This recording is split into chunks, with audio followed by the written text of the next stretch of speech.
আসসালামু আলাইকুম। আবার একটা ভিডিও নিয়ে আপনাদের সামনে হাজির হয়ে গেলাম। এখানে কিছু চিংড়ি মাছ পরিষ্কার করে নিয়েছি, আর নিয়েছি পেঁয়াজের পেস্ট আর গাজর একসাথে পেস্ট করে নিয়েছি। আপনারা চাইলে ব্লেন্ডারে পেস্ট করে নিতে পারবেন। আর তারপর নিয়েছি এখানে কিছু চিচিঙ্গা এটা আমি পরিষ্কার করে সুন্দর করে টুকরো টুকরো করে কেটে নিয়েছি। তারপর চলে গেলাম চুলায় রান্না করার জন্য। এখানে একটা কড়াই বসিয়ে দিচ্ছি, তার ভিতরে কিছু তেল দিয়ে দিচ্ছি। এখানে সয়াবিন তেলটা ব্যবহার করছি।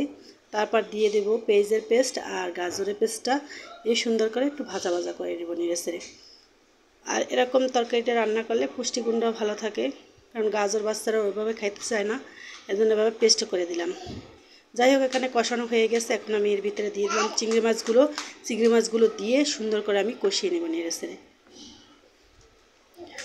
একটু ভাজা ভাজা করে নিব, যাতে খুবই সুন্দর একটা সেন্ট আসতেছে এখন। আর এখন এর ভিতরে আমি গরম পানিটা ঢেলে দিব।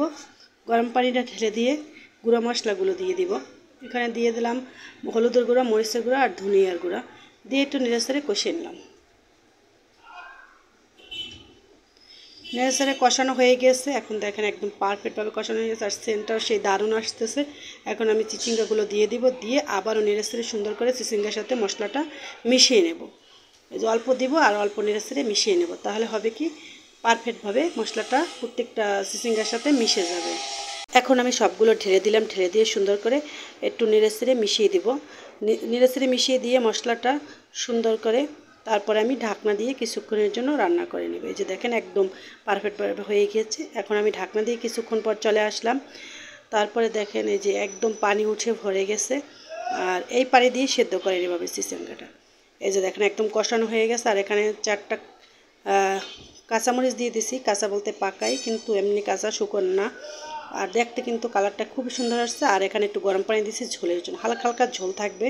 এই যে দেখেন চ্যাপচ্যাপে একদম খুবই সুন্দরভাবে পারফেক্টভাবে হয়ে গিয়েছে, আর গরম ভাতের সাথে সেই স্বাদ।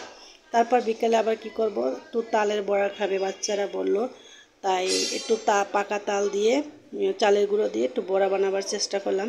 এই যে দেখেন, আপনারা কি বলেন জানি না, তালের পিঠা বা বড়া, আমাদের এলাকায় বড়া বলে।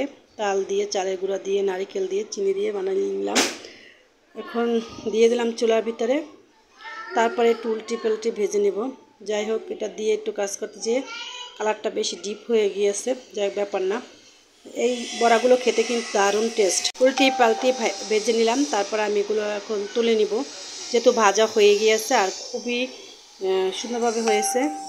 সেম প্রসেসে আরও কিছুগুলো বড়া দিয়ে দিলাম। তারপরে একটা পিঠ হয়ে গিয়েছে, আমি অন্য পিঠটা তুলে দিব, দিয়ে সুন্দর করে ভেজে নেব। এখানে তুলে দিচ্ছি। যাই হোক, এটা একটু উঠাতে কষ্ট হচ্ছে, যে উল্টে দিলাম। সাবধানে উঠাতে হয়, যেহেতু তেলগুলো গরম থাকে অনেক।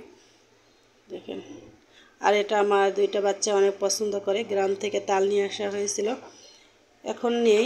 আর ওরা এখনই খেতে পছন্দ করে। যখন তাল থাকবে তখন ওদের বেশি আগ্রহ থাকে না, যখন না থাকে তখনই বেশি আগ্রহ থাকে। আর এই তালটা ঈদের সময় আনা হয়েছিল গ্রাম থেকে, এনে ডিপে রেখে দিয়েছিলাম। এখন আর কি একটু করে বের করে এরকম পিঠা বানিয়ে দেবো, আর ওরা খাবে। মাশাল্লাহ, সবগুলো বড়া এভাবে হয়ে গেছে। এখন খাবার পালা সবাই মিলে। এই যে গরম গরম খুবই মজাদার আর টেস্টি। এভাবে না খেলে একটু বানিয়ে খেয়ে দেখবেন, অনেক মজা হয়। আর সবাই ভালো থাকবেন। আমার ভিডিওটা এই পর্যন্তই। আল্লাহ হাফেজ।